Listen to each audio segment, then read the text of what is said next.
Netcasts you love. From people you trust. This is TWiT. Bandwidth is provided by Cachefly at cachefly.com. This is TWiT Photo with Catherine Hall, Trey Ratcliff, and Leo Laporte. Episode 37, recorded December 13th, 2011. Dave Cross.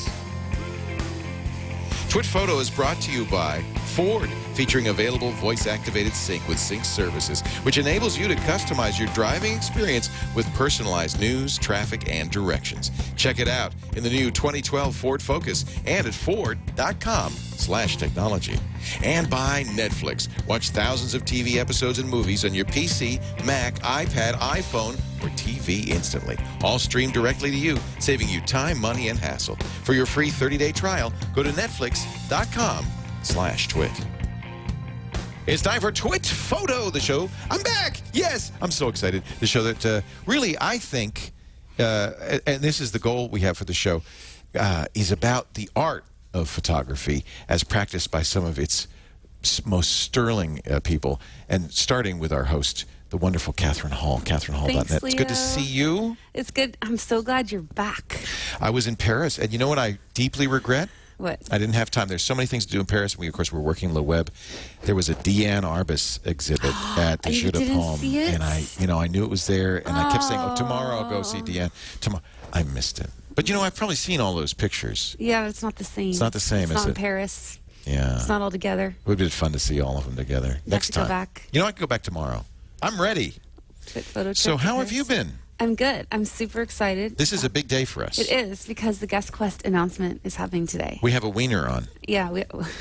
A winner. I'm sorry. Did I say wiener? Wait. We have it's a supposed winner. to be X-rated before we start recording. First, let's introduce one of our judges, Trey Ratcliff. He was one of the judges, No, right? I'm not a judge. He wasn't No. a judge. Not that I was invited to be a judge. He was an but I would've said executioner. no. Oh, wow. Trey, it's so good to see you from StuckInCustoms.com. Thank you. The author of 101 Cameras, the author of Stuck on Earth. Stuck on Earth, Yes. brand new iPad app that's amazing. I'm here because I haven't downloaded it, even though there's an Easter egg in it just for me. It actually says the names of hundreds of different people, and you're one of the names. Oh, that's all? There. Am I in there too? There's a Catherine in there too. Of But course. not a Catherine Hall? No, she just says your first name. It's a little strange for her to say your full name. Download it and you'll see, folks. And if your name's Leo, you'll have a particularly enjoyable experience. Is that what you're saying? That's right. So, Trey, there you first go. of all, what brings you to the Bay Area?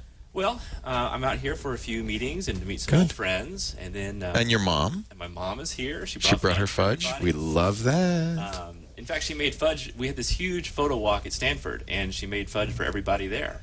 Wow. It was very popular. Yeah. World famous fudge. Yes, now. it was world famous. Yeah. We should sell that, Mom, on the internet. Trey's mom. Trey is such a huge internet star, by the way, that I think you probably could sell fudge on the You internet could, and do very you well. could sell fudge on the internet. We'll call it Stuck in Fudge. That could become your mom's new career. It could. I'm not kidding. This could be a changer here. Yeah. It's a game changer episode. We should also introduce our winner. Are you ready? Yeah. So first of all, explain how the TWiT Photo Guest Quest Okay, worked. so just a little recap for those who have not been up to date with this. We wanted to create a opportunity for a photographer that may not be well known. We wouldn't have otherwise come across them. So, for Right. example, we have people like Trey, who everybody knows who he is. Everyone knows He his doesn't work. need us. Yeah. So we want to give someone an opportunity to shine that wouldn't otherwise have it. And so it was for emerging photographers, and we got hundreds, Leo, of phenomenal entries. Wow. And I'm really, really excited on our winner. And I was not involved with the judging process. However, this was actually my favorite portfolio. So Well, anyhow, welcome we to... have a winner, and we have 2 honorable mentions, and then we're going to also reveal the finalists today. So do you want to? What order do you want to reveal the winners? Tony, let's do it. Let's call our winner and let him know he won. We haven't called him yet. He doesn't know. He doesn't know. We're doing it on air. What if nobody answers? You didn't plan this ahead. Oh. All right, call the winner. Let's see. Hello? Hello. Hi. Am I the winner? You got to show us your video. We can't deal with just a okay. still Hold on. picture. Did you have any idea that we were about to call you today? Well, I got like a little message from Skype, but I wasn't sure. I'm like, well, I knew it was a finalist. Maybe it was just, them talking to me or setting things up. I had no idea. I can't believe I won right now. Congratulations. Thank you all so much. It's so nice to be here. Wow. Okay, we great. expect a victory dance. Oh, gosh. I'm so nervous right now. My heart is beating so fast. So, first of all, what's your name? My name is Robbie Kavanaugh. How long have you been taking pictures, Robbie? I probably first started taking pictures when I was about a sophomore in college. And you're like a junior now?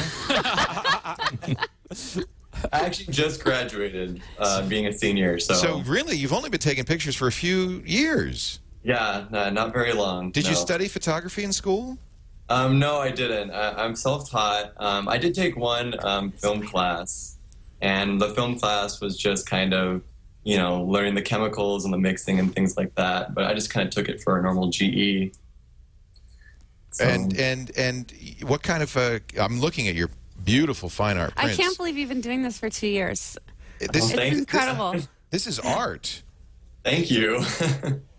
It's an honor. So RobbieKavanaugh.com if people want to Yeah, see and this your is site. just a glimpse. We're going to have you obviously on for a full show. Yes, you've earned But- yourself a full show. Wow, thank you. Congratulate. There's no money. There's nothing in. We're not going to give you a gift. You will get nothing from us except Way to build it up, Leo. Well, all I need is your love. That's all. that. You will get that. In fact, you've already got that. I'm looking at your work. and I'm Let's saying, talk about wow. what he does get. He Oh, will God. get a special guest spot on TWiT Photo. And Yeah. have we booked the date yet? No, it's we we have to talk to we him. have to talk to him. He's he just just found now out. learning. So, Robbie, when you entered this, did you think there was any chance of you winning this? I've entered contests before, and I never win. I'm just one of those guys that never wins anything. Like, I'm always like, oh, this is cool, or you're a finalist, and I feel like I've been told that a bunch of times. And just now, recently, I've been working on my portfolio more and more, and then I was like, well, let's just see how it goes. There's so many different talented photographers with so many different types of, skill sets. I had no idea. Well, I didn't think I'd win. And it's true because, we got hundreds of entries. And Catherine, was this a difficult thing for you to judge? Well, luckily I didn't actually you weren't have one of to the judges? judge. So I did prepare. We did an initial run. You but weeded the out- judges, weeded out some of the- Yeah, because I couldn't give them, there was hundreds. I couldn't give them Right. all. But the judges basically took it from there. And actually, if you refresh it, Leo, it should show. Because we didn't want to put this on the website until So we're launching. Until now. Yes, here it all is. We have two honorable mentions that we want to acknowledge as well. Great. We should give out his Twitter and his Google Plus to get him some followers. Yeah, let's This get guy him some needs followers. This guy needs I his saw own your army. Twitter. Yeah, so Frank Durhoff, Art Wolf, Tamara Lackey, Colby Brown, and Zach Arias. those were the judges. 5 of the best photographers in the world. We're looking at your work. It's unbelievable. Isn't that that in itself is probably a great thing, right? I can't even, it's even Catherine Hall is there too. It's just, it's unbelievable. So, Oh, thanks. Robbie, Rancho Cucamonga, California, you're the winner Yes. of the first guest quest. How do you? Is it Unbelievable. Kavanaugh? Is that how you say your last name? Yeah, it's Kavanaugh. Zach Arias said, overall, it's a really strong body of work, and the photographer should be very proud of what he's accomplished so far. He loves Shaper of Dreams. He said, I'd buy a print of that. And Oh, by wow. the way, Zach Arias does not throw out compliments. Anyone that knows Zach personally, And I'm He's getting very terrible mean. color He's on very- my screen. Speaks his mind. he speaks his mind. So Yeah. if he says it, he means it. So we've got a bad connect. There we go. There's the and connection's then good we now. have Elila Cardi as our Nope, it's another bad again. honorable There we mention. go. I see why this is a bad connector. Hold on. I just want to make sure And Trey, that people are you seeing probably the know full how to color. say her name better. Helen's name. I can never say her last name. Is this the girl on gal, Google Plus. the Greek gal from His Sotriadis? work's Plus. amazing. Sotriadis. Yeah. Yeah. Sotriadis. She's always in Hangouts. If you go down, now She's that's great. Elia's image we're looking at right now, which is beautiful. I mean, their portfolios were insane. So it was a very close running for that. That's for great. that And first there- place. and there So are they got others- both other honorable finalists mentions. on And here then as here's well. our other finalists. Thanks as to well. all of you for all of your entries, and thanks to our judges for working I mean, so can you hard. see how good these people Oh my stuff God, I is? don't know It's how you just pick. incredible. I don't know how you pick, but I like it that we picked a young guy just starting out. I think that's really exciting. They didn't know that, so that was just happened to be that way. that way, yeah. Well, Because the only thing I had was his portfolio. that's really neat. Okay, Robbie, Yes. your Google Plus handle is Robbie Kavanaugh, I would presume. Yes. Yes, yes. ROBBYCAVANAUGH. That's right. What's your Twitter handle? I believe it's just Robbie Kavanaugh as well. I believe. I'm never on Twitter as much as I should be. Well, then you probably don't want to plug that. And but you post stuff on Google Plus? Yes, yes. That's awesome. Wow. Well, we'll look forward. And he's to on Facebook too. He's active on Facebook. Okay, good. Yeah. So anyway, we'll look forward to having you back as a full guest. Thank you so much, guys, for this opportunity. It's unbelievable. Congratulations, Robbie. Congratulations. Thank you. wonderful. Thank you so much. Yeah. And Your work is beautiful. keep up the Thank good you. work. Keep Yours up. is too. Yeah. Thanks, Robbie. We'll be Thank in you. touch to Okay. to send you your grand prize. Of Wow, nothing. Thank Of you. nothing. Of absolutely zippity doodah. Talking more. You're going to Next- get a FedEx I with a think- headshot of Leo. Next time Not I'm even that. I think next time I'll announce the prize. How about that? I just want to be honest with the guy. I don't want to set up any false expectations. Hey, man, that's good enough for me. That's good enough for me. Thank you, Robbie. We really appreciate it. Thank you. Bye, Robbie. Have a good one. Bye. Oh, it's Take so care, guys. exciting. That's so exciting to see.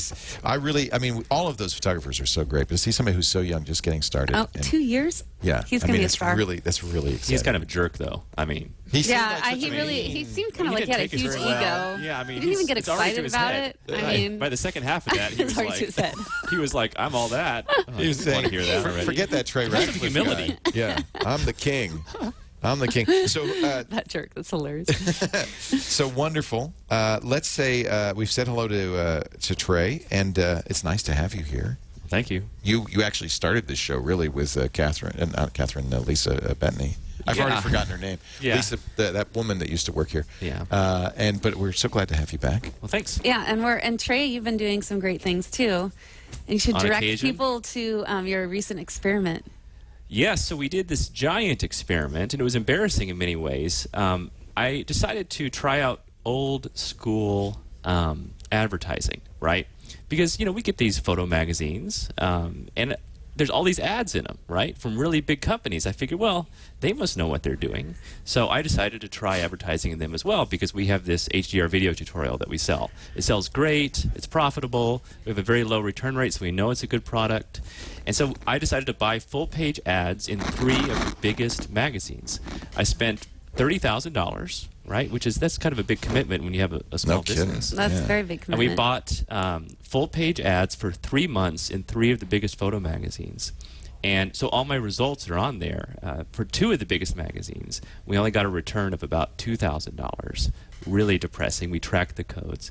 For the biggest one, Kelby Media, they gave us a great return, like $18,000. So we were in the black with Kelby, but the others were totally depressing. Anyway, so my blog post is sort of an expose on all these big photo magazines. I encourage people to stop advertising in these things, especially some of the big companies, and take their message online to blogs, to podcasts, because this is measurable, right? The future of advertising is not these old school magazines with guesstimates as to how many people may or may not read them. The future of advertising is going after individuals that are experts and that have built up audiences and that really care about their audiences. And if they like the product and enjoy it, just like Leo does with Audible and all these other wonderful people he has, that's the future of advertising. Leo is the canary in the coal mine, and these other old Joking, by the way. You are the canary, Leo.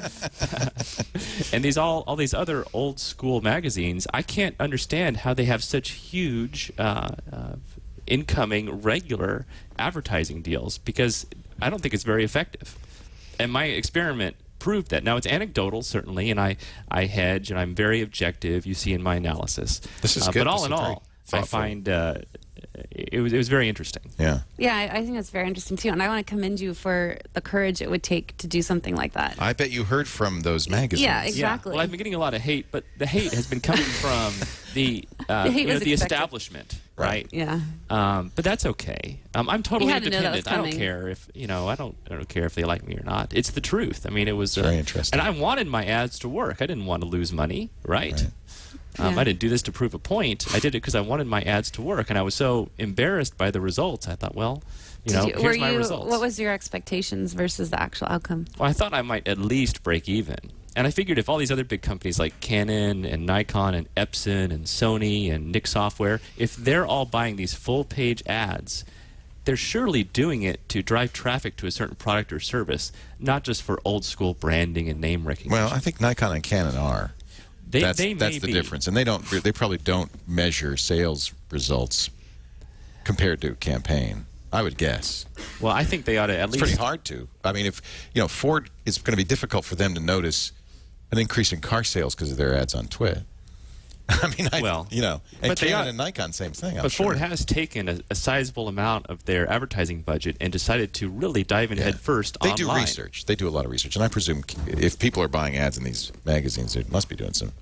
That's the only way you can tell with brand name. But you don't see Nikon or Canon going strong into the blogging world and the podcast world. I'm surprised, actually. Yeah, right. And the first few big camera companies, or any companies, to do this will really win the hearts and minds of bloggers and podcasters that already enjoy their products and services. Because right now, I think it's pretty tough to sell advertising on blogs and podcasts and this sort of thing, when really they're so effective compared to these old school magazines. Right. Well, there it is. It's on Trey's website. I want to say blog because it's a great website for so many reasons. StuckInCustoms.com. He does a picture a day. He has a great HDR video tutorial that's free on there. His wallpaper, which is great for the iPad and iPhone. I've been using that for a long time, and a whole lot more. StuckInCustoms.com. But there's the article. Stop wasting money. If you're lazy, you can watch the video like I did. Read? What's that?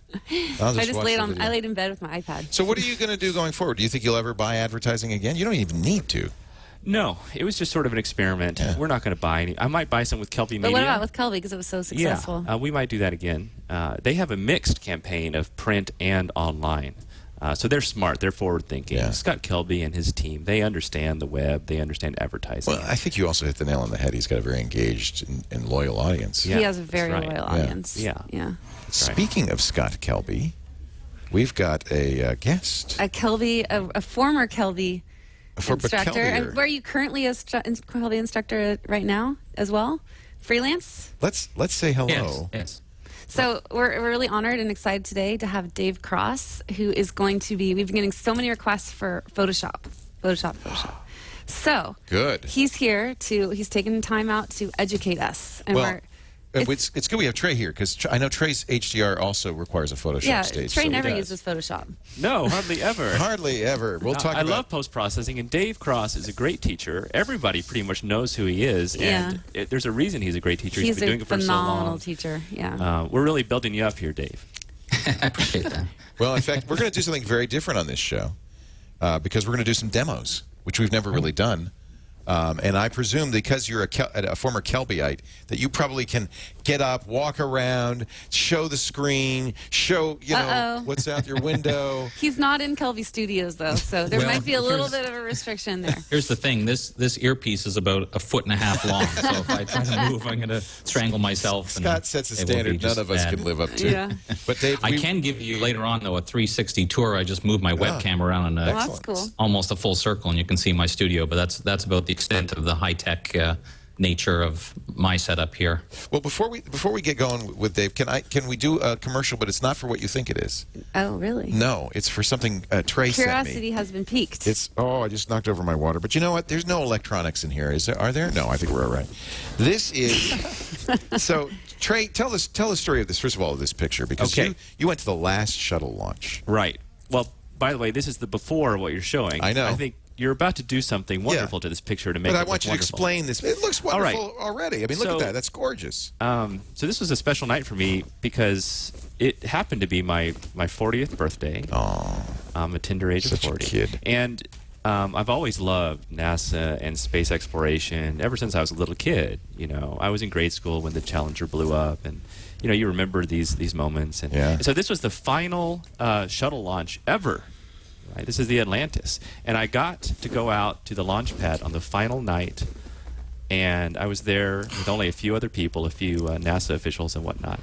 And there was this puddle on the ground. And maybe it looks bigger than it was You love your there. reflections, don't you? Well, yeah, come on. It doubles your pleasure. Yeah. And so I laid down really in this puddle. There's no way to get other way to do it, and there's mosquitoes all over Oh me. no! Right? See, this we don't know about the picture. No, That's why I want the story. these are violent Floridian mosquitoes. And so I had my assistant with me, and I was kind of hoping he might brush off the mosquitoes or whatever. And I'm getting eaten alive, and I'm down there for 5 minutes just dying. Because you got to stay focused when you do this, because it's a long shutter and so on and so forth. How long is this exposure? I think that one is about, well, this is an HDR, so it's multiple exposures. Right. It was 2, 4, 8, 15, and 30 seconds. Wow. Anyway. Well, that's a big. So you do 5 normally? Wow. Yeah, I normally do 5. And so anyway, I got up and I wondered what happened, why my assistant wasn't helping me, and he was just off taking pictures by himself. So it's hard to find good help. He better have gotten some good pictures. That's all I can say. And one of the reasons you gave me this is because I lent you my old D70 to get melted. Yeah, sorry about that. We didn't get any great. I don't know. That's fine. I knew that would happen.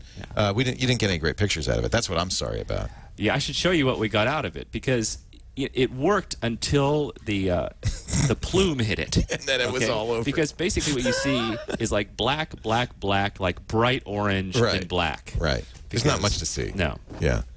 So, but this picture, as beautiful as it is, and by the way, it's nicely printed. And did you print this or? No, I had a gentleman contact me that offered to do this, and I thought, well, that sounds really neat. Let's send it to Leo and see if he likes it. So this is from a company called BacklitBox.com. Yes. But now watch, because I have a. This is the funny thing. So I'm sure that there was a power supply in the box when you sent me this picture. Yeah. But I frankly did not look for one, because it's a picture, right? Yeah. And I just thought, well, it's beautiful. I love it. And then one day I noticed there's a power supply in the back. Yeah. So John Slanina called Backlit Box, or called you probably, and they sent us this. Now watch. Can you get a good shot of that? Okay. Let's get a good shot. Watch. I'm going to plug it in. I'm plugging it. Oh, my God. It comes alive. A little more enthusiasm. Oh my God! So, I mean, this is as beautiful as that picture was. This is now just a gorgeous image, which I could hang on my wall and keep lit. Now, you can't. It doesn't do it justice in the studio because we got a lot of No, it looks lights like a big 40-inch LCD display. It does, doesn't it? Actually, it's very high-res really display. sharp. So this company makes these. Blacklitbox.com. You chose a good photo for that too. Backlit. Yeah, that one came out pretty good. Yeah. I like and it. The guy, Faxon Mulder, that does this, he loves these things. He's been sending these out to everybody for free. Not every image would be great in this, probably. No. I don't know. Well, I bet it. I think a almost night anything shot looks like good in this. it. See, so that's before. Yeah, it looks great. And that's after. You get really much more of what's going on in there. I love it. Yeah, he believes in this product, and I think it's great. I was skeptical. You know, people offer to send me free stuff all the time. I'm like, whatever. But then I got it. I'm like, this is amazing. So that's hanging on my wall in the office. They were actually an exhibitor at Photoshop World, and they had probably 15 or 20 examples and all over the map, you know, landscapes and portraits, and they all looked great. They really did. Oh. And we've now brought their site down. So, Oh, there you go. thank you. We specialize in that, don't we, Leo? Box. All right, Dave's going to come up in just a bit with our great Photoshop demos. Before we do that, though, Get it in. Can I get it in? And sorry. Yes, I will get it in. Okay. So demanding, Catherine. I almost said that's what she said, but then I said I won't say that because that would She said it. But she did say it, in fact. So I want to. You are crude today. It's not me, Catherine. This whole Paris thing is just, I don't know what it's done to Yeah. you. It's done a certain je ne sais quoi to you. I know. Yeah. Let's talk about Ford quickly, and then we'll get on. And are they Actually, happy to be here? One quick thing going off of Trey's study. I will say this. I've seen a lot of food commercials. I've seen a lot of Ford commercials, and none of them have made me want to buy a Ford the way that you do. Well, that's why after the show we're going to go upstairs because we have a Focus. We're going to go upstairs? We're going to go upstairs, and I'm going to get you in my car. Okay. Are you talking to me or Catherine? Either one is creepy. They sent us a demo of the Focus, the Fiesta, and the 2012 Mustang, which is sweet. Oh. And it's got the Sync, and it's got the My Ford Touch, and they're just beautiful cars. But I want to tell people about these because I'm very excited.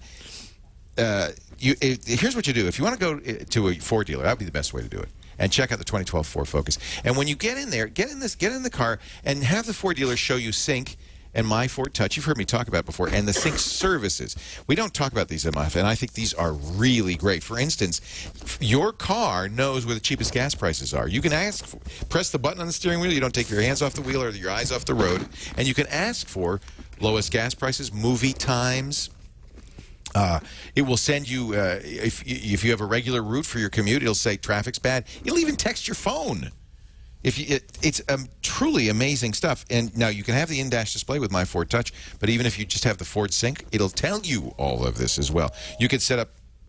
It's calling right now. Hello, Ford? It's texting you right now. You can set up. Automatic alerts on weather, sports, news, stocks, even your horoscopes. It could say, "Today's a very good day. You should go for a ride and have some of your mom's fudge." Personalized traffic alerts. I'm sorry, your mom's here, and I'm filthy. Yeah. I don't know what happened. I apologize. She loves it. She's okay. Yeah. I can't even look. I'm so embarrassed. Ford.com/technology. They're. You know what? I don't know if these ads work for them.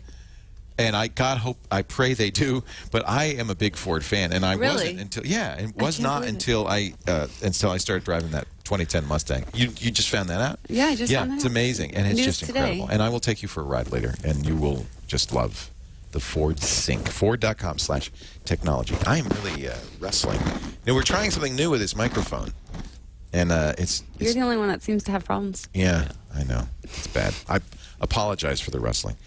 All right, now, I don't know how we're going to do this. You know probably, but Dave Cross is here. Dave Cross is going to take over. and Dave has asked us not to interrupt. So we'll ask I know questions could be a challenge. after the demos. Dave knows me. DaveCrossWorkshops.com is his website. He's a Photoshop wizard. He's doing a workshop with Rick Salmon coming up. And, of course, you've done some Kelby stuff. And you are an Adobe certified instructor. Oh. Yes, sir. So it's great to have you. Thank you, Dave. What are we going to do today? Show us some stuff. Well, the main thing I wanted to talk about, since obviously this is a photography show, is one of the things I really love to do is to take photographs, then enhance them in Photoshop, and not just in the typical way of, okay, I've taken a photograph and I'm going to brighten it up a bit, but almost planning ahead of things I can do in Photoshop that I couldn't do in camera alone. So, a lot of purists will say, get it right in the camera, and I completely agree with that. I'm basically lazy. So if I can get it right in the camera and not have to launch Photoshop, then to me that's a great idea. But I also like to look at it the other way and say, are there things I could do using Photoshop that I could not achieve in camera alone? So I've got to the point where some of the time I'm looking through my viewfinder, almost pre-visualizing Photoshop and saying, okay, this would be the background layer, and then I'll take a separate shot that I'll put over here, and it makes my life in Photoshop simpler, and it allows me to end up with images that I love that may not be straight out of the camera, but frankly, I don't care, because for me, it's all about the image and creating images that I love, and sometimes that's only camera, and sometimes that's camera plus Photoshop. So that's kind of the approach that I take, is not viewing Photoshop simply as I'll fix that later, which obviously that's part of it, but more so to give me creative opportunities that I couldn't do if I only relied on my camera. Well, let's start with an example. This is something that happens to me. In fact, the whole time we were in Tasmania, Catherine, I bemoaned the fact that it was overcast. And you're always looking for an interesting cloud, in the background. Yeah. Nothing. You finally got some, because I saw some beautiful images from you. Barely. Nothing. Yeah. So, Dave, help us with our sky.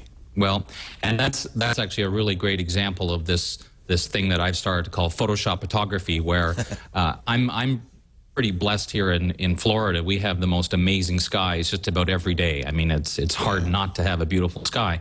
So as a result, I just grab a photo of a sky every opportunity I have, and I have a big folder called Skies that give me the opportunity to do something, to put those skies in when I need them. That's what I need, a folder called Skies. Guys. I tell you. Well, you know what, Dave, you should send Leo your folder of stuff. Is that cheating? Okay, well, that is question that's number totally one. cheating. Is that cheating? And actually, see, I don't believe it is. I mean, that's, again, there are the people that say, get it right in the camera, as if to suggest that's the only way to do it, and it's not. I mean, if you're shooting 2,000 photographs at a wedding, then certainly you want to get it right in the camera because you don't want to do too much post-production.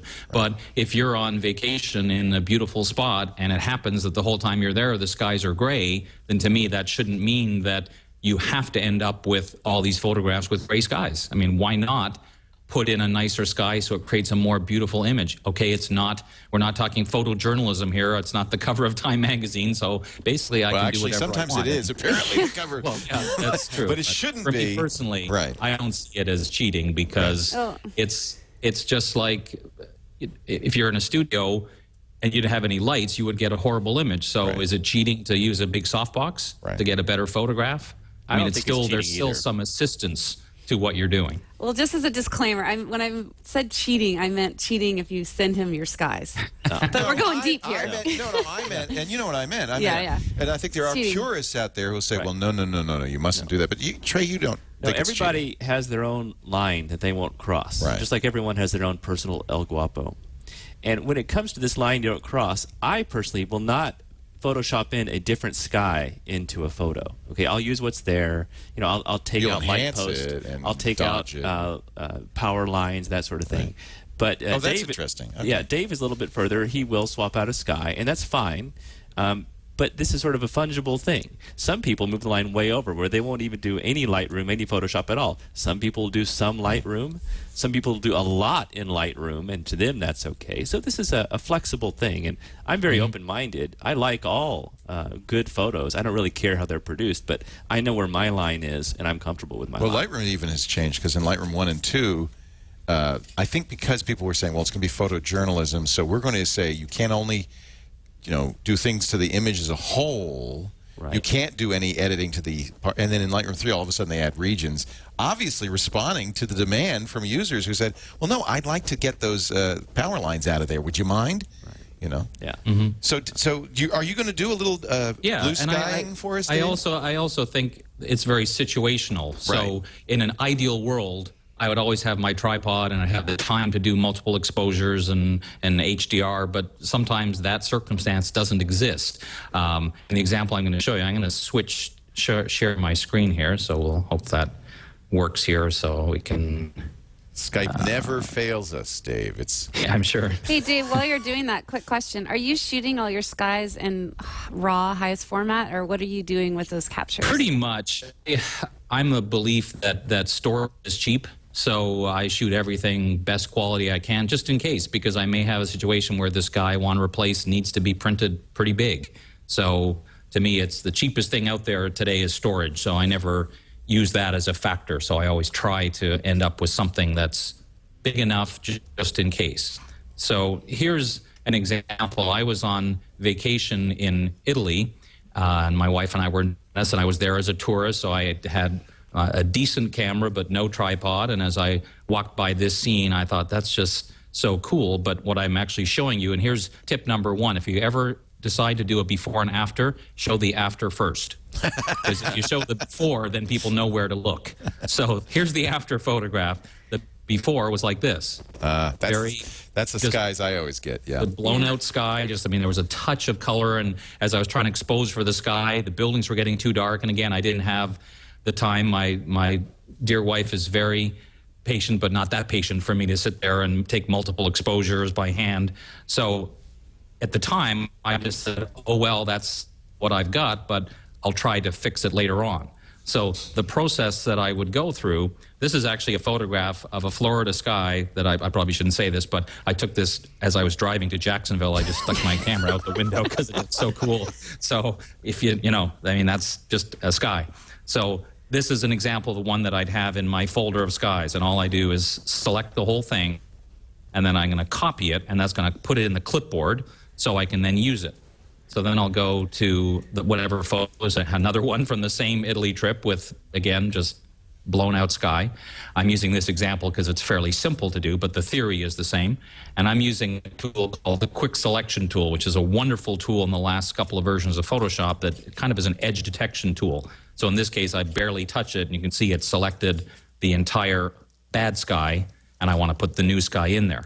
And That's the called trick the is edge detection tool? it's called the quick selection tool. Okay. But it's based on like looking for edges. It's not the magic wand, though. No, the magic wand, my buddy Scott likes to call the magic wand the tragic wand, Yes. which is not a bad name for it. Yes.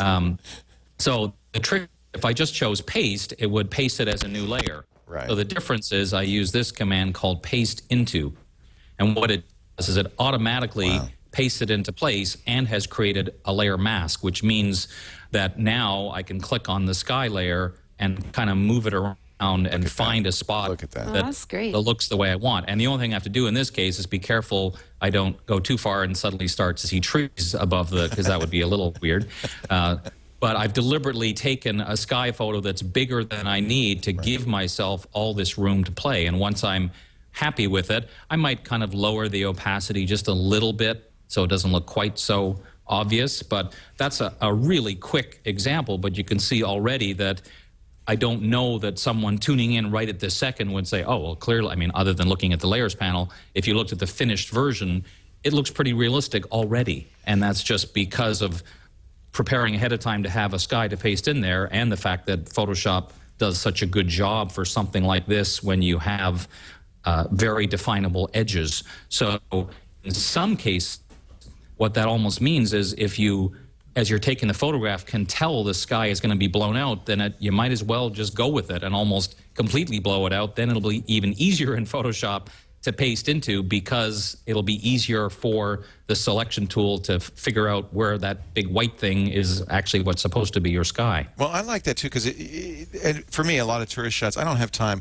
to set up a tripod, get 4 exposures, do a HDR or 5 exposures, Trey does 5, and be able to get the details in that beautiful wall and all of that, and still get a sky. So this, for somebody who's running by, and you got the shot, expose it for the wall so we see all the details there, and we'll worry about the sky later. I think it's perfectly You would have reasonable. the time if you made the time.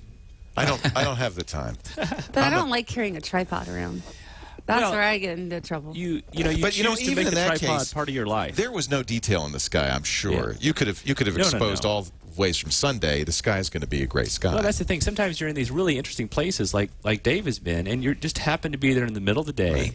And Yeah, it's that's always true. best to go to these awesome places at like dusk or Right. sunrise. But sometimes you're just not there, and that's the best shot you can get, and you got to work with it. A lot of times, Dave, this comes. These are great tips for people who are tourists using point and shoots. They're not there with Nikon D3s.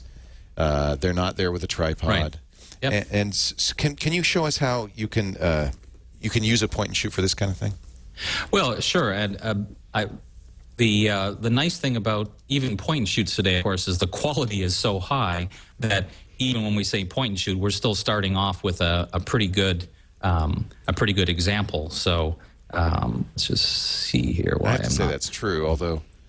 And you even have point and shoots now with APS-C sensors. I mean, really huge sensors. Yeah. So Yeah. It's gotten a lot better. But most of the time, in fact, it's funny, in France, I'm seeing a lot of tourists with little tiny point and shoots, and I'm thinking I'm better off with my iPhone 4S than they Then are. the point and shoot. Yeah, you're right. With that point and shoot that they're going to try to take that picture with.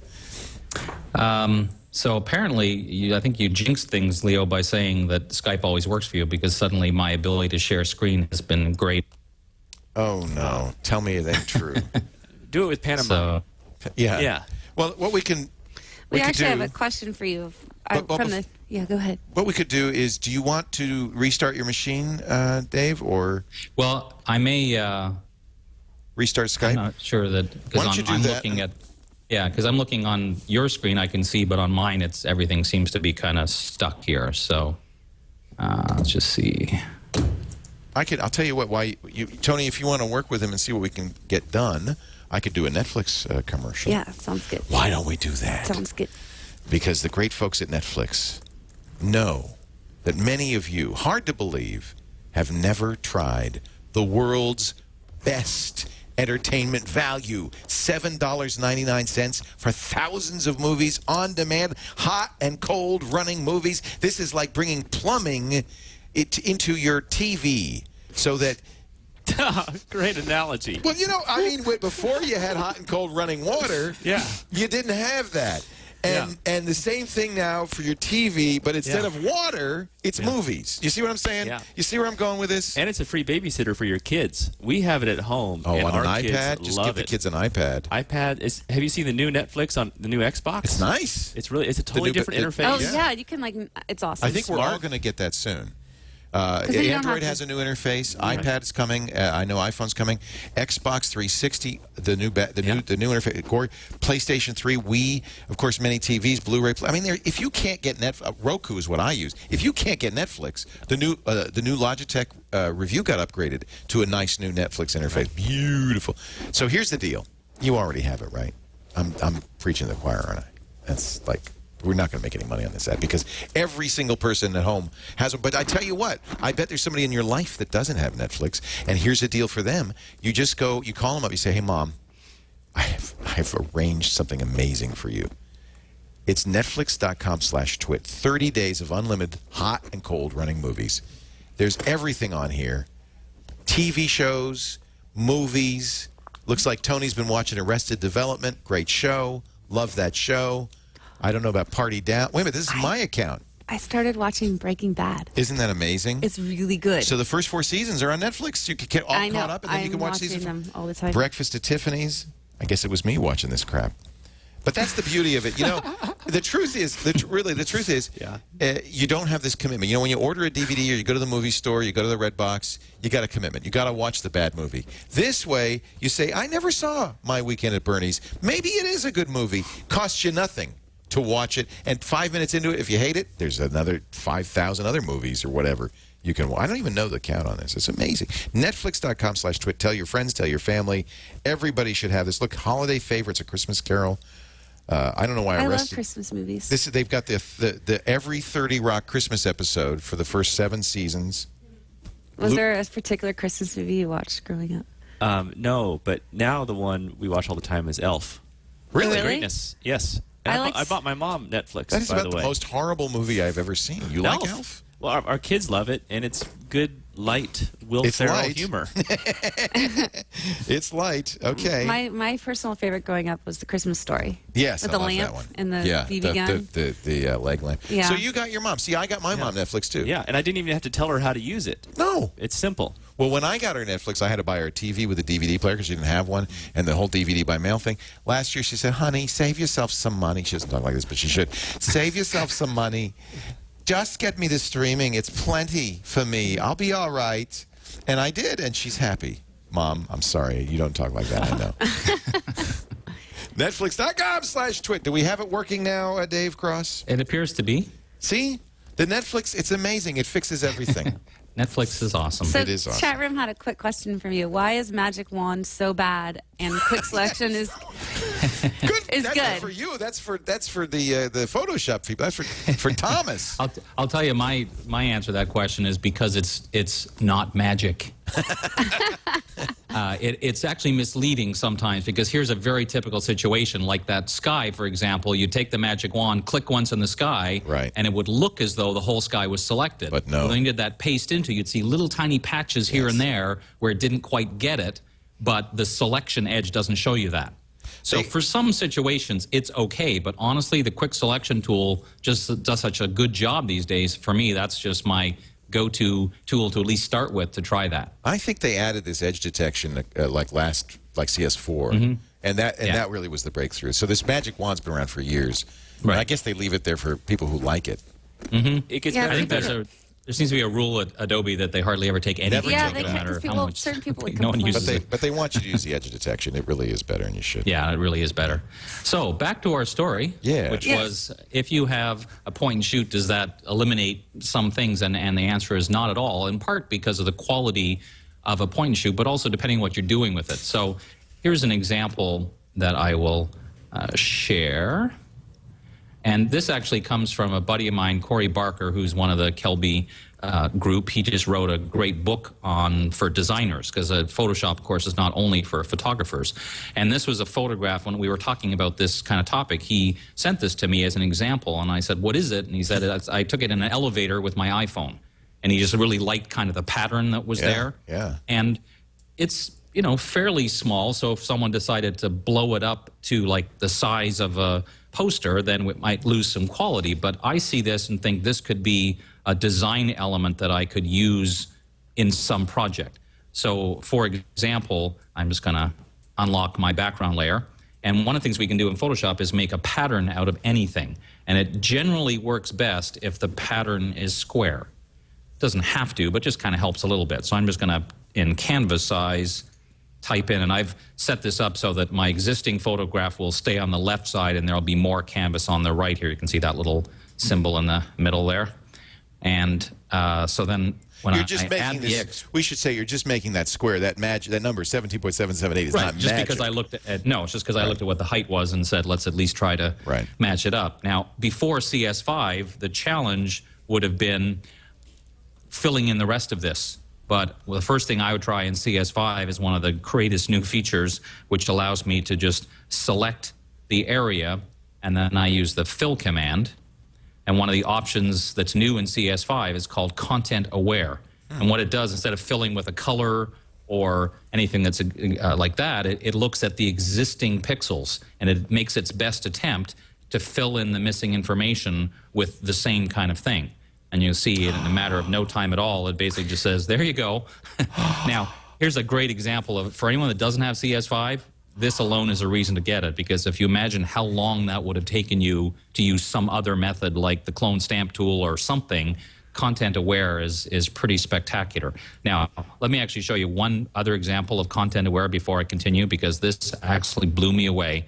This was last week. I was in Jacksonville and I went down to their Riverwalk and attempted to take pano, but again, no tripod, pretty poor hand-holding ability apparently, and I probably moved too much in a semicircle, so you can see that this is what the photo merge command in Photoshop gave me, was all this just sort of weird edges. Now, normally I just crop that down, but you could do better. Right, exactly. So this is where I would actually use the magic wand tool, because I know I'm just selecting the transparency. So I select the transparent areas, and I'm going to use a command called modify expand. And all I'm doing is expanding the selection by a few pixels so that when I go to do content aware fill, I won't get any kind of little tiny hairline between the existing pixels and the new pixels. Now, I'm going to tell you right in advance, this is, look at what I'm asking you to do. I'm saying, just fill in all the missing information. It's like, sure, no problem. So I click OK, and it does some calculations.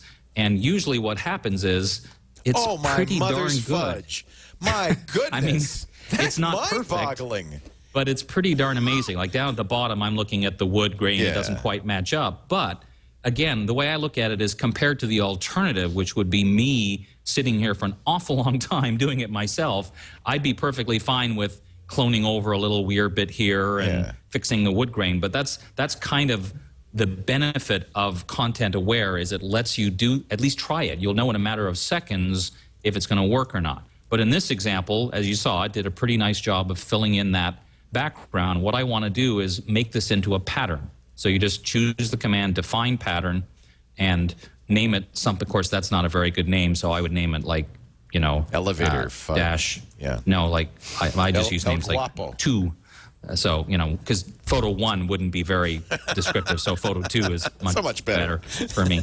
So now that I've done that, that's kind of in Photoshop's memory banks as a pattern. So, for example, I could now find ways to use this, and not just photographically, of course, but here's an example of maybe where the design side comes in. So I've got just basic text that I did a little bevel and emboss on it, but I want to try and make it look a little more metallic. So one of the options that's available is a layer style. Most people, when they think of layer styles, they think of like drop shadow and bevel and emboss, but a very powerful one is called pattern overlay. And thankfully, it always starts with the very useful fill with bubbles pattern, which is awesome because I use that almost every day. So I can scroll through here and find, here's the pattern I just created, and at first it's giant size, and I don't want it that big, and this is why I use pattern overlay as opposed to other methods of adding the pattern, because of this little slider lets me actually scale down and make it some pattern that doesn't even resemble what it looked like when I first took the photograph. And I could even then say, okay, well, that's kind of neat, let's build on that. And then in the background, once again, thank you, Bubbles Pattern. go back to the big one, but let's maybe fade out the opacity so it just sort of becomes a background element. And again, even though it's big, it doesn't matter because it's faded out so much that it's just kind of there in the background for someone to see. And again, just it's worth remembering, I think, that this started because Corey was in an elevator and went, that's kind of a neat pattern. I don't have no idea what I'm going to do with that, but I'll just grab it. Remember, one of my thoughts is storage is cheap, so don't hesitate to grab something because you're like, oh well, I don't have enough storage, because that's just not the case anymore. So that allows us to very easily decide to grab anything we can without even necessarily having a thought in mind of what you're going to do with it. It's just now it's in a folder somewhere, and if you decide to use it, great. If not, it just becomes another amount of pixels sitting there waiting to be turned into something. And there's lots of different examples of that kind of ability to go in and just use what you see in terms of textures or patterns. Trey's a great example. He has all kinds of textures that are ready to be overlaid on top of photograph or something like that. Do you do that, Trey? You every time you see something cool, you say, "I'm gonna that lawn is good," or "that carpet is good," or "that concrete is good." I collect textures, and we have a little texture tutorial that we sell too. That's fun. It comes with all these textures. I think that's what he's referring to. Yeah. So it's holiday season, and I want to give a photo gift. So maybe Dave, you can help me. I'm thinking maybe a collage of some shots of somebody. Maybe How about double the pleasure, Leo? Or me. I could just give him pictures of me. Many Leos on one page. How could you beat that? Sounds good to me. Well, and I'm glad you mentioned that, because to me this is a great example of the whole pre-visualizing and planning ahead. So I'm going to show you an example of a shoot I did for a senior. Now, for some people may not know this, I'm originally from Canada, and I've been living in Florida for 9 years now. When I first moved here, and people kept talking about senior photography. In Canada, we don't have seniors. You're just in grade 11. So people kept saying, and I was like, why are people taking photos of elderly people? I don't get this. Well, especially in Florida. Yeah, that's a reasonable exactly. assumption. Yeah. So once seniors. So here's an example. I want to do this senior photo, but I thought, well, let's kind of plan ahead a little bit. So let me once again go back and share my screen. I wish I'd known this. My daughter was a senior a couple of years ago, and I had a bunch of pictures of her. And you could buy a page in the yearbook, and I just took a bunch of them and just kind of smashed them on a page. And I bet you this is going to look better. So just, Abby, I'm sorry. And I hadn't done this show yet, Abby. When I was working with this guy, Danny, I was taking different shots. I had some thoughts in mind, but then I saw this wall, and I thought, okay, I could do something here. So the first shot I took, you'll see I deliberately put him off center. Right. So he's standing with space on the side. And initially, I didn't even know what I was going to put there, but at least I was thinking ahead that even though there is content-aware fill, why fill something when you can just grab it in the photograph? So I deliberately made sure I had enough space. And then a little bit later on, in the same era, I thought, maybe here's an idea. Let's take kind of like a silhouette or a profile view, I should say, of him that I might be able to combine them together in some way.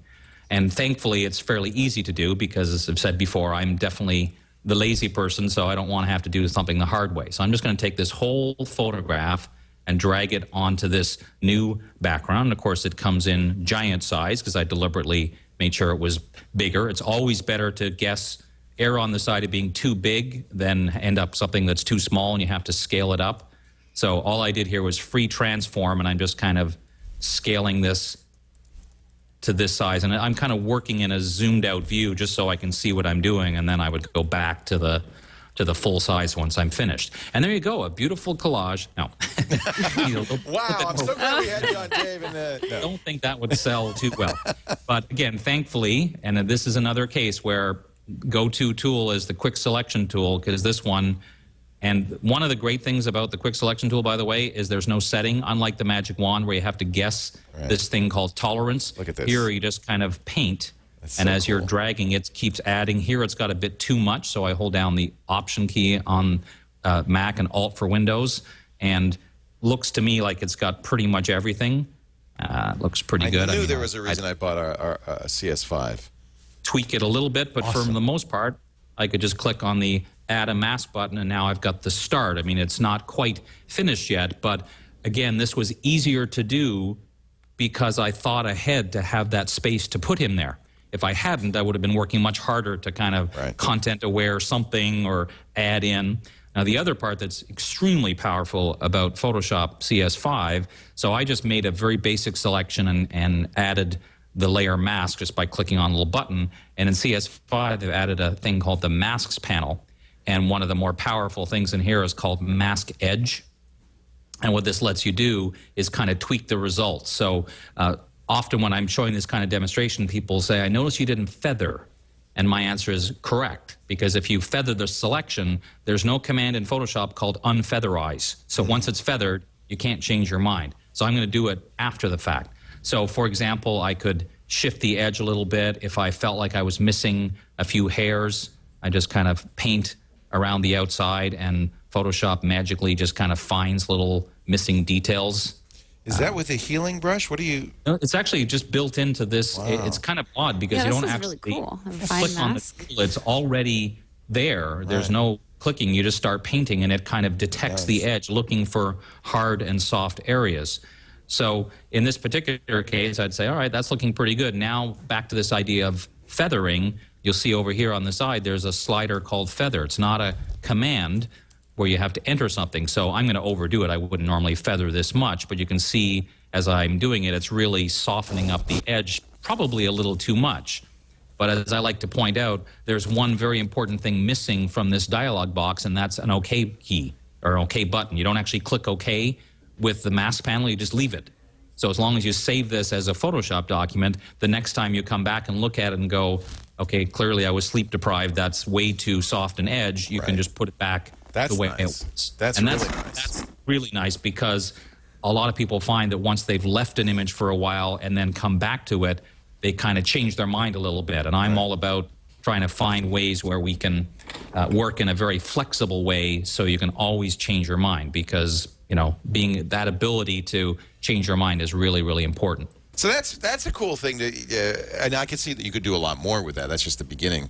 But I love that tool. I think that's an amazing looking. Yeah, it really is. Well, actually, the Trey, combination you know of all this stuff. You're nodding. You're going, well, I'm letting Dave knows what he's talking about. I don't need to say, yeah, you're right, Dave. You're right, Dave. I agree with that. Job. That's Come my on, job. That's the most excellent McMahon tool, over there. Dave. Yes, sir. You explored it wonderfully. Actually, Trey is going to have a Google Plus tip for us in a second. But before we do that, I would like to get one more thing. I was mentioning Burt Monroy, an old friend, who is a Photoshop artist. He doesn't do photography. He draws everything by hand. In fact, he has on a tour right now a gigantic painting of New York City's Times Square. Yeah, with all the famous... I'm in it. There's lots. You're in there too? Yeah, I'm one of the drawings in there. It's really I saw it at cool. Photo Plus. They Did had you get to see it? Yeah, like a year and a half Was ago. it lit up? Oh, it was amazing. Yeah. It was all on Epson paper. Yeah. Beautiful. Incredible. Yeah, so he's very talented. We need to get him in here. The reason I think of that is because Bert does these great, used to do on the screensavers, these great Photoshop tips. And I think, Dave, you're kind of reminding me of the Photoshop magic Bert used to do. In fact, this next tip is exactly the kind of thing he would do, to put something, an image or text, on a mountain. Right, and this is another one of these cases where, so I was on this photo workshop in Maine, and I'm got to be honest, I'm not a landscape photographer. First of all, getting up at 4:20 in the morning to catch sunrise was not my idea of a good time. But anyway, as I was out walking around, I saw this mountainside I'll show you in a second, and I took the photograph not because I thought it was the most compelling photograph ever, but my Photoshop brain went, someday I could put something on the side of that, something that would be cool. And that's kind of the idea is, again, storage is cheap. Grab an image while you can. You never know when you might find a time to use it. So here is the photograph. You can see, I mean, it's okay. But what I liked was the fact that it was kind of flat, but had all these cracks and crevices, and I kind of imagined somehow adding something to it. So the idea would be to try and do it in such a way that looks realistic. So I'm going to take my type tool. Now, one of the little side tips here for you Photoshop users is one of the problems we face is, a lot of tools in Photoshop have a very long memory, so I last used the type tool a long time ago, and it was in apparently Impact 185. Yes, happens to me every time. You know, so it's in some ways it's good that it remembers, but here's the bigger problem: is if I went to add a second line of type, it's saying, well, it's way down here because that's the last way you used it. So it's a good habit to kind of get into and almost go through kind of a checklist to see what is it set on and go in and change some settings and kind of put it back to a more reasonable place. That's a good point. So wish there were a button, a reset button or something. Well, and there kind of is, but the problem is, like anything, of course, it's up to you to remember to actually do that, and most of us don't. Right. So we're going to put you guys cast in stone here.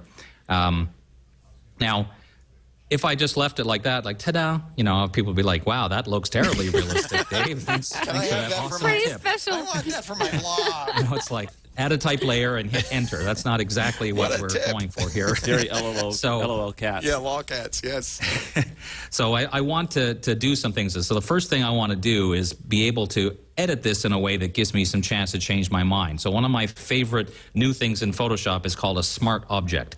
So as a bit of an explanation, if you have a type layer and you go to apply a filter, whatever that filter might be, it's going to say it must be rasterized, which means it will no longer be editable. And That it's always actually scares me. I hate that. Well, and it's a bad thing. I mean, to me, there should be along with the OK button, there should be a no way on earth button or something, because that's like the worst thing you can do. It turns because into you a lose the bitmap. chance. It does, and then you can't edit it and change your spelling, because I'm notorious for being a bad speller. So instead, we do this thing called convert to a smart object. Now, the icon, the layer icon, looks like it's been rasterized, but what's happened is this is now a special, this is where it is actually magic, unlike the magic wand. It's like a special magical container where if I double click on it, there's my original type that I can still edit. But I can work with it as if it's a rasterized layer. So for example, I could do free transform and then hit the warp button. Now you can't normally warp text, but now I can start to stretch and pull this in ways that I couldn't before. But as you'll see, it's still ultimately going to be editable text. So I'm just going to do something with this. You can see that I've done something to it. What I really want to do is make it look like it's been painted on the side of the mountain. So the way we do that is take the background layer, and we're going to duplicate that layer into a separate document, because we're going to use a filter called the displace filter, and the way it works is it needs something called a displacement map, which is basically a copy of the background in a separate document. So I'm just duplicating it to a new document, which just saves me having to go copy, new, and so on. And at this point, all I have to really do with this new document is look closely. If this is a pretty textured photograph, so as a displacement map, it's probably a little too detailed. So if I use a filter called despeckle, it just kind of does almost like a surface blur where it gets rid of a lot of the fine detail, but keeps all the major cracks and crevices and so on. And now all I have to do is save this. In previous versions of Photoshop, you had to actually save it in a grayscale, but you don't have to do that anymore. You also do not have to call it map, but I'm such an idiot sometimes. If I call it that, it'll help me find it later on. So that's not a necessary step. Now I go back to my document where I have that type layer. Remember, that's the smart object, which ultimately will allow me to work with it. So now I can go to the filter menu and choose distort, displace. And the problem with this filter has always been, it opens up this dialog box and says, how much would you like to scale horizontally and vertically? There's no preview. Basically, you're on your own. So you try, I don't know, 20 and click OK. And it says, what would you like to use as your map?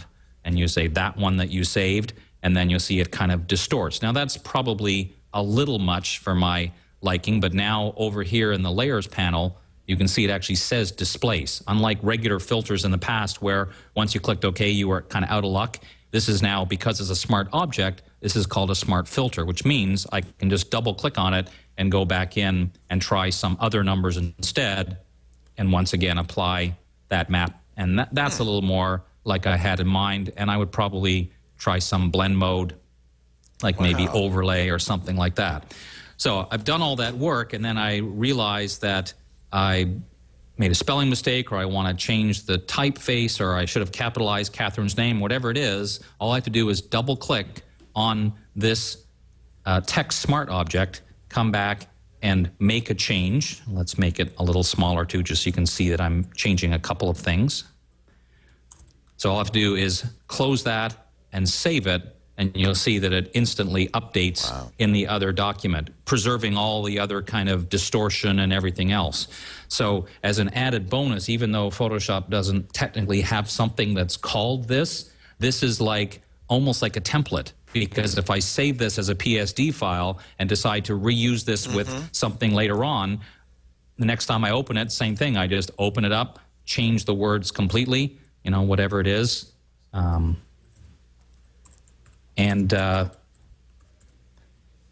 As soon as I save it, it's going to update.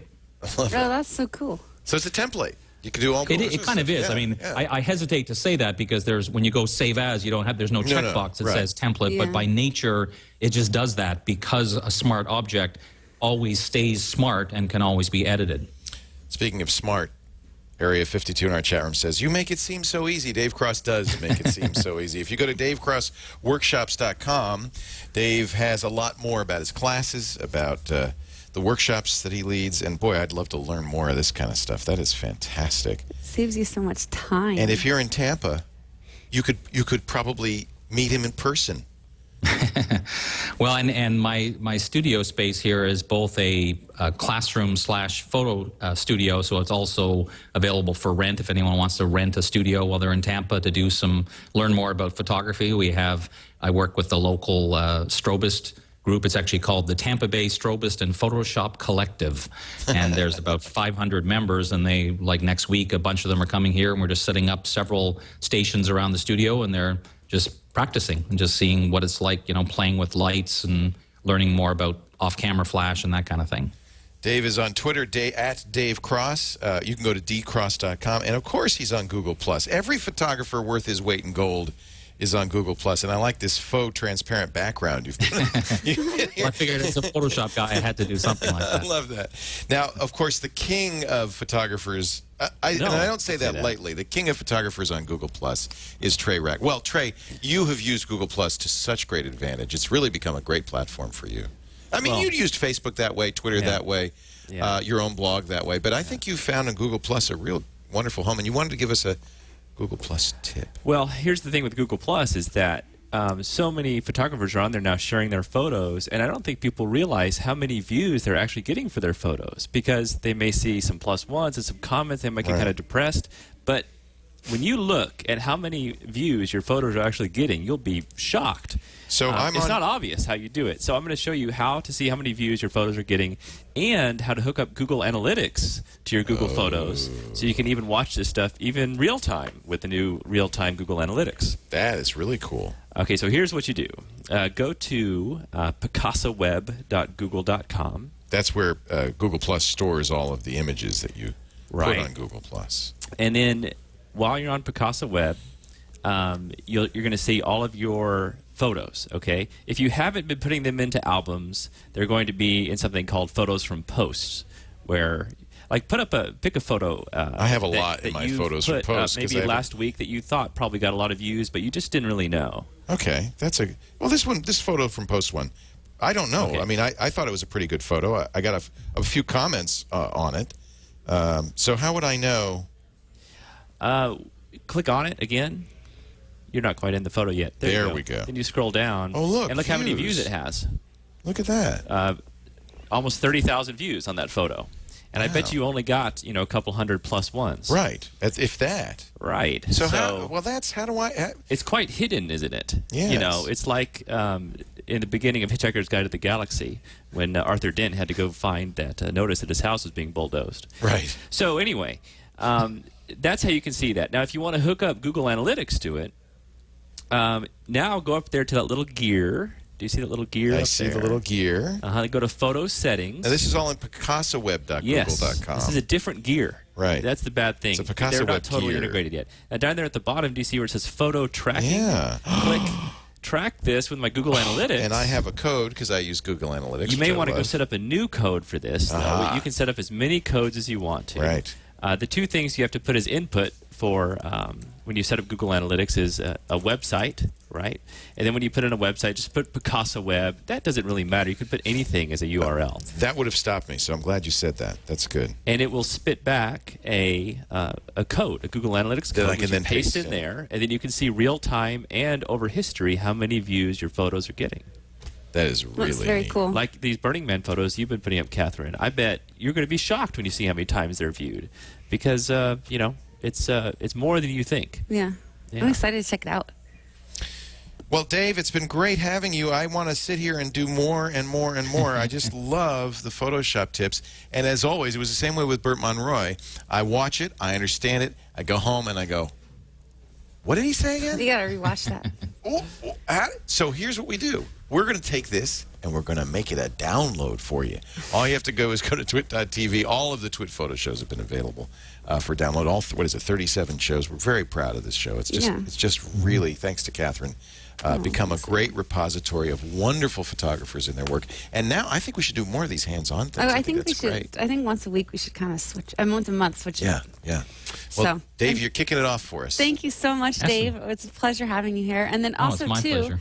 side note, tomorrow night, I see Thomas Hawk in the chat room, so I figure I should. RC was there, Thomas Hawk. I We got know. some amazing people just visiting us, and it's all because of you guys. So Thomas Hawk, I'm going to be on his show. He has a show, Photo Talk Plus. It's the second one, and it's on Wednesdays at 8 o'clock, streaming on, it's a Google Plus Hangout. Keith Barrett is going to be recording it and streaming it. So That's find me one on of the live. neat things that they've done with Google Hangouts now is you can, it used to be only 9 people could see what was going on. Now 9 people could join the Hangout, but anybody can watch. Anyone can watch. And I watched the last episode. It was very good. So, and Ron, I don't want to pronounce it wrong, Garon? He's Ron an Garan. astronaut. Yeah. So it's going to be a really cool It's show. you and an astronaut and Thomas Hawk. Yeah. Wow. Wow. Should be interesting. Tomorrow night, 8 p.m. Is that right? Yeah. Okay. And And his co-host is Lotus Carroll. oh, Lotus is great too. Yeah. So I've met and met isn't the right word because it's all on Google Plus, but I've encountered and gotten to know work from amazing I think photographers. you could thanks say to Google kind of Plus. met. Yeah, I think I have like 500 people in my photographers circles. Yeah, it's very personal in a way, because when people share photos, you kind of get to see into their soul a little bit, and so you kind of get to know people through their photos. I've met all kinds of people through Google Plus. That's really great. neat. Yeah. Yeah, and you slowly get to know them over time as you watch your photographer's circle, and it's nice. Trey, anything you want to plug besides, of course, the great iPad apps, the great iPhone? It's just iPad, no iPhone. No, our camera app is on an iPhone. It's on. That's right, of course. The it is. iPad app, Stuck on Earth, is free. I love that. It's great. We've got some really cool updates coming to it. We're having a lot of fun with that. It got up to, I think, number 3 in the travel category. Maybe after you mentioned it today on Mac Break Weekly, Maybe we'll get to it'll another get one. back up again. So thanks for that. Stuck on Earth. Yeah. Good to get. Thank you, Trey. So nice to see you. Thanks. Yeah, thanks for bringing your coming. mom by Sure. too. Nice to see Mrs. Ratcliff. You're famous too. Mrs. Ratcliffe's famous on Google Plus She's too. very active on Google Plus. No. Yeah, she Yeah. follows people. She Well, comments People all love the time. her. What's your handle on Google Plus? Well, that's easy. Susan Ratcliffe. I'm going to follow you right now. She's on top of it. From Southern Methodist University. I'm following you, Susan. Loving life, being a mom and granny. All right. So Granny, you have 3 kids? I have 3 kids. Yeah. Yeah. I'm going to put you in the photography category because I think photographers and their moms belong in that circle. There you go. Thank you, Trey. Thank you, Dave. Thanks, everyone. Thank you, Thanks for Catherine the Hall. show. Thanks, Leo. CatherineHall.net, the place to go.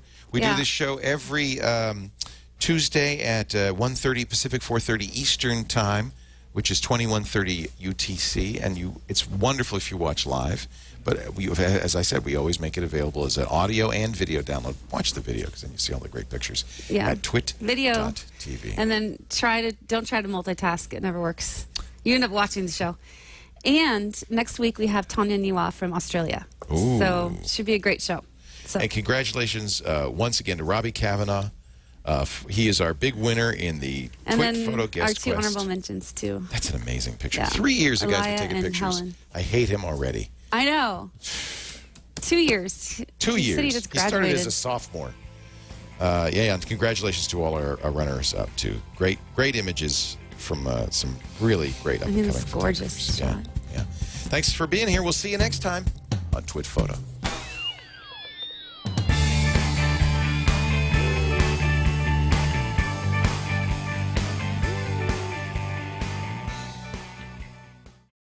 Did you hear me say on Mac Break Weekly, Get Stuck on Earth? I missed it. I was talking with Lisa. Yeah, that was. Thank you. That was my pick of Did the you week. try it with your name, Leo? No, I haven't tried it yet. Leo. I should have done it on the trip. Would have been perfect. I didn't bring my iPad though. I'm not really a big iPad guy. Hey, you want to be on iPad today on Thursday? Are you in town still? No. I'm in L.A. I'm staying at no, but I can do it. I'm staying in Tom's second mansion. I'm sure there's good connectivity in Tom's Can you second hand mansion. me That sounds like a that other sitcom. pillow? And now, Are you going to go to Burning Man again this year? Probably. I'm thinking about. bringing Catherine's my not wife missing and it this kids, year. though. I don't Apparently, know. Well, she but- already missed it once. She I can't know, take but it. then I have a client that wants to take me to Brazil. It's very Oh, confusing. Brazil, Burning Man. I know. Great art. Oh, great Tom art. Terrific says it's an art. It is. It's an art show. That's Go with true. Brazil. I don't know what you can get No, in Brazil. CHS Trish. There's not. It's not hippies. That's the. It's not hippies. It's burners. No. There's a whole new category Okay, watch of this hippie called burners. Yeah. But they're still basically hippies. No, they're just not. naked hippies. No, they're not naked. Naked, dust-covered hippies with chapstick for You're just- sale. Okay, let's That's go. like We're Leo's ready to go. whisper. You ready to go? Oh wait, Bet. hold on. Are we doing? What are we doing first? Just go with it. We're going to say hello. And then I'm going to say hello to you. Doing?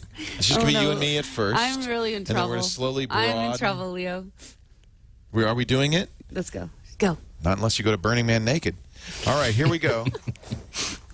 It's 3. Welcome to Twit Photo. Yeah, welcome to the dirty Twit photo. This is the adult version. I told you, folks, if you watch the live feed, we get down. If you watch the recording, we get all that stuff cut out. You don't see any of that stuff. I'm like a television preacher where all the good stuff happens after the show. Say amen. Amen, brother. Amen, brother.